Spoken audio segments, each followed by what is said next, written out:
1993 میں 1993 میں اس وقت کے صدر اسحاق خان اور نواز شریف کی ٹسل ہوئی، اور وہ انہوں نے نواز شریف صاحب نے ایک تقریر کی کہ میں ڈکٹیشن نہیں لوں گا، لہٰذا مسلم لیگ کو توڑنے کا عمل شروع ہوا، اور اسی دن مسلم لیگ نون وجود میں آئی۔ وہ لوگ جو نواز شریف کے ساتھ ڈٹ گئے، جنہوں نے اسٹیبلشمنٹ کے دباؤ کو ریزسٹ کیا اور وفاداری تبدیل کرنے سے انکار کیا۔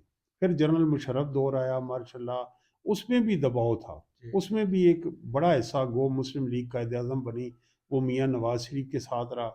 اسی طرح ہم دیکھتے ہیں کہ 2017 میں جب نواز شریف کو رخصت کیا گیا تو بڑا دباؤ تھا، لیکن کوئی قابل ذکر بندہ جو مسلم لیگ نون کا رہنما تھا وہ میاں نواز شریف سے علیحدہ نہیں ہوا 2018 کے انتخابات میں۔ یہی وجہ ہے کہ 2018 کے انتخابات میں P M L N single largest سیاسی جماعت کے طور پہ ابھری۔ اب جب وزیر اعظم عمران خان صاحب منتخب ہو گئے اور ان کی سیاسی پارٹی مقبولیت کی، عوامی مقبولیت کی ایک نئی لہر میں اور نئے ریکارڈ قائم کرنے لگ پڑی۔ عمران خان صاحب کو تحریک عدم اعتماد مٹایا گیا، جس کا انہوں نے بیانیہ دیا کہ میرے خلاف رجیم چینج کی سازش ہوئی ہے۔ تو یہ سارے جو اس وقت پچھلی جو اسٹیبلشمنٹ کی مورے تھے اور جو اہم عسکری افسران تھے، انہوں نے کوشش کی کہ تحریک انصاف کے بہت سارے لوگوں کو ڈیفیکٹ کیا جائے۔ چند لوگ ادھر ادھر آپ نے میڈیا میں دیکھے، علیم خان اور دوسرے، لیکن پنجاب سے کوئی قابل ذکر رہنما تحریک انصاف کا کسی نے فارورڈ بلاگ نہیں بنایا، کسی نے عمران خان کو چھوڑا نہیں۔ اور اس حد تک کہ جو لوگ جن کی وفاداریاں تبدیل کرائی گئی، وہ ضمنی انتخاب پنجاب میں تبدیلی کیسے آئی کہ انہیں اپنی پی ٹی آئی کے ٹکٹ پہ وہ اراکین اسمبلی منتخب ہوئے، اور پی ڈی ایم نے انہیں ٹکٹ دیا، لیکن وہ ضمنی انتخابات ہار گئے۔ ان کو پی ایم ایل این اور پیپلز پارٹی کے ووٹرز نے بھی تسلیم کرنے سے انکار کیا۔ اب مرحلہ یہ درپیش آیا کہ وزیر اعلیٰ چودھری پرویز الہی منتخب ہوئے۔ اب بھی شدید دباؤ تھا کہ وہ اعتماد کا ووٹ جس کے لیے ایک مطلوبہ نمبر ہے وہ نہ حاصل کر سکیں، لیکن ان کا 186 ووٹ لینا یہ ثابت کرتا ہے کہ زیادہ تر اراکین اسمبلی نے، اکثریت نے، چند ایک کو چھوڑ کے 5 ایسے تھے اراکین جنہوں نے اعتماد کے ووٹ میں شریک نہیں ہوئے، تحریک انصاف کو ووٹ دیا۔ اب یہ انہوں نے کیوں دیا؟ میرے خیال سے اس کے تین ریزن ایک ہی ہے۔ آپ آزاد حیثیت میں کسی بھی سیاسی پارٹی کے ٹکٹ کے بغیر اپنے جتنے بھی آپ طاقتور ہیں، آپ الیکٹیبل ہیں، آپ بااثر ہیں، آپ جاگیردار ہیں، آپ پیر ہیں، آپ امیر ہیں، آپ خاندان 200 سال سے سیاست میں، اب آپ آزاد حیثیت سے سیٹ نہیں نکال سکتے۔ آپ لگاری ہیں، مزاری ہیں، سردار ہیں، جو بھی ہیں۔ تو اب ہر حلقے میں، ہر کانسٹیٹوئنسی میں پارٹی ووٹ ہے۔ پی ٹی آئی کا 25 سے 50 ہزار کے قریب پارٹی ووٹ ہے۔ اگر آپ پی ٹی آئی کے ٹکٹ سے محروم ہو جاتے ہیں تو آپ آزاد حیثیت میں الیکشن نہیں لڑ سکتے۔ اور اگر سیاسی وفاداری تبدیل کرتے ہیں تو پی ٹی آئی کی، میرے جو پنجاب کی میں نے اسٹڈی کی ہے، ایم پی اے اور ایم این اے کی ایک ایک ٹکٹ میں 5 لوگ امیدوار ہیں۔ اگر ایم این اے کوئی سٹنگ ڈیفیکٹ ہوتا ہے تو ایک تو اس کے خلاف پی ٹی آئی کے ورکر جو سوشل میڈیا، زیادہ تر نوجوان ورکر، وہ لوٹا اور اس کا گھر سے نکلنا جو ہے اور حلقے میں جانا مشکل ہو جائے گا۔ دوسرا پہلو یہ ہے کہ اس کی جگہ جو نیچے ایم پی اے ہے وہ ایم این اے کا الیکشن لڑے گا۔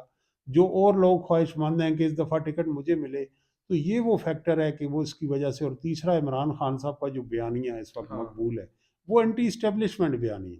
اب پنجاب کا جو ووٹر ہے، جو نواز شریف نے بھی اینٹی اسٹیبلشمنٹ بیانیہ تیار کیا، پچ انہوں نے تیار کی، کھیل عمران خان صاحب نے۔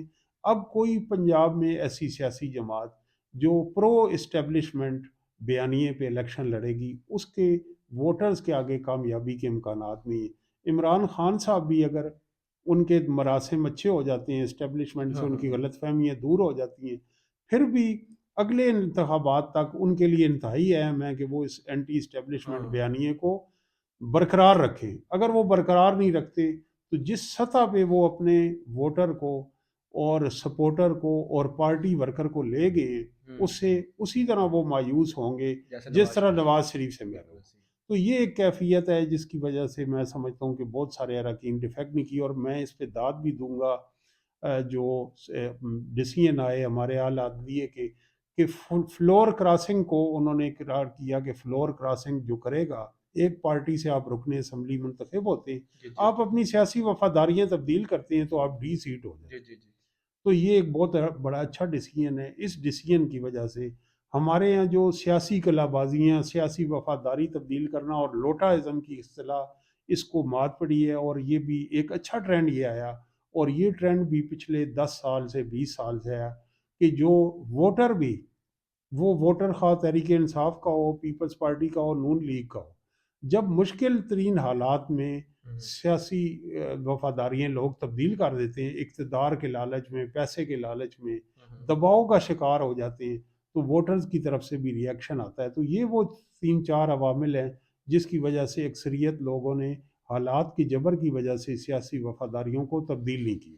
اچھا ملک صاحب، اس وقت سچویشن یہ ہے کہ پنجاب اسمبلی ڈیزالو ہو چکی ہے۔ نمبر 2، کے پی کے وزیر اعلیٰ نے اپنا آخری خطاب کیا ہے، انہوں نے کہا کہ یہ آج جو میں خطاب کر رہا ہوں بطور وزیر اعلیٰ، میرا یہ آخری خطاب ہے۔ نمبر 3، قومی اسمبلی ڈیزالو کرنے کے لیے پی ٹی آئی بڑی ایکٹیو ہے۔ نون لیگ کے خبر یہ ہے کہ 5 کے قریب ایم این اے ان کے ساتھ رابطے میں ہیں، جو کہ اگر اعتماد کے ووٹ کا کہا جاتا ہے تو وہ شہباز شریف صاحب کو اعتماد کا ووٹ نہیں دیں گے۔ ایک اور سچویشن یہ بن چکی ہے کہ ایم کیو ایم نے کہا تھا کہ اگر تو بلدیاتی الیکشن ہوا کراچی اور حیدرآباد میں تو پھر ہم حکومت سے الگ ہو جائیں گے۔ انہوں نے اپنی کابینہ کے جو ممبر ہیں ان سے استعفے بھی لے لیے ہیں۔ تو یہ سارا ایک ایسا ماحول بن رہا ہے جس سے اگر پنجاب اسمبلی ڈیزالو ہو جانا، کے پی کے کی اسمبلی ڈیزالو ہو جانا، قومی اسمبلی ڈیزالو کرنے کے لیے اعتماد کے ووٹ اور بندوں کے پھر وہ جو ایک مینج کرنے کا سلسلہ ہے وہ شروع ہو چکا ہے، اور پھر ایم کیو ایم کی جو ڈیمانڈ تھی وہ بھی پوری نہیں ہوئی۔ تو اس کے بعد کیا آپ سمجھتے ہیں کہ معاملات قومی الیکشن کی طرف جا رہے ہیں؟ ایک تو یہ کہ پی ڈی ایم آپ کے جیسے کہ سب کے علم میں ہے 13 جماعتوں پہ مشتمل ہے، اور جب گورنمنٹ کرائسس میں ہو، اعتماد کے ووٹ کا جب آپ کو چاہیے اور آپ کے پاس اتنی اکثریت نہیں ہے، تو جتنی سیاسی پارٹی ہیں، انٹرسٹ گروپ ہیں، پریشر گروپ ہیں اور مختلف دھڑے ہیں، وہ دباؤ ڈالتے ہیں حکومت میں کہ یہ بہترین ٹائمز ہیں، ہم نوکریاں لیں، فنڈز لیں، اپنے مطالبات پوری کریں۔ تو ایم کیو ایم جس بھی حکومت کی اتحادی رہی ہے، اس نے ہمیشہ اس کے اوپر دباؤ ڈالا ہے۔ تو یہ اس وقت عمران خان صاحب زبردست دباؤ ڈالنے میں کامیاب رہے ہیں۔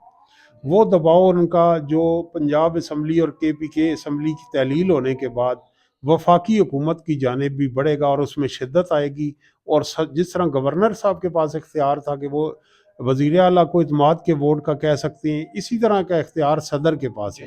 ایسی صورتحال میں گورنمنٹ کے لیے گو اچانک تمام طرف سے وہ اپنی توجہ ہٹا کے اتحادیوں کے تعاون کی طرف وہ ایک مسلسل بھرپور کوشش کریں گے۔ اب یہ ہے، اس میں دوسرا پہلو یہ ہے کہ اگر ملک کے ایک بڑے حصے میں پنجاب جو 11 کروڑ آبادی پر مشتمل ہے، رقبے کے لحاظ سے سب سے بڑا صوبہ ہے، اور کے پی کے میں الیکشن ہوتے ہیں، تو انتخابی فضا تو بن جائے گی۔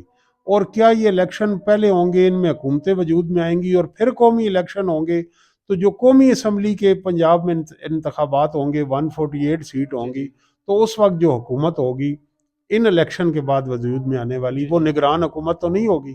تو اس لیے میں سمجھتا ہوں کہ گورنمنٹ اور عمران خان کے درمیان، جو عمران خان صاحب نے پہلے آفر دی تھی مذاکرات کی، اب اس پہ سنجیدگی سے عمل ہوگا، اور مقتدر حلقے بھی اس میں رول پلے کریں گے۔ اور میری رائے میں یہ جو انتخابات اب 8 ماہ دور ہیں، یہ 2-3 ماہ پہلے ایک کوئی ایسی ڈیٹ آئے گی جس پہ عمران خان بھی رضامند ہو جائیں گے اور گورنمنٹ بھی رضامند ہوگے، اور ملک اب قبل از وقت انتخابات کی طرف جا رہا ہے، بڑھ رہا ہے۔ پروفیسر صاحب بہت شکریہ، اذان بھی ہو رہی ہے، اپنی رائے کا اظہار ضرور کیجیے گا۔ پاکستان زندہ باد۔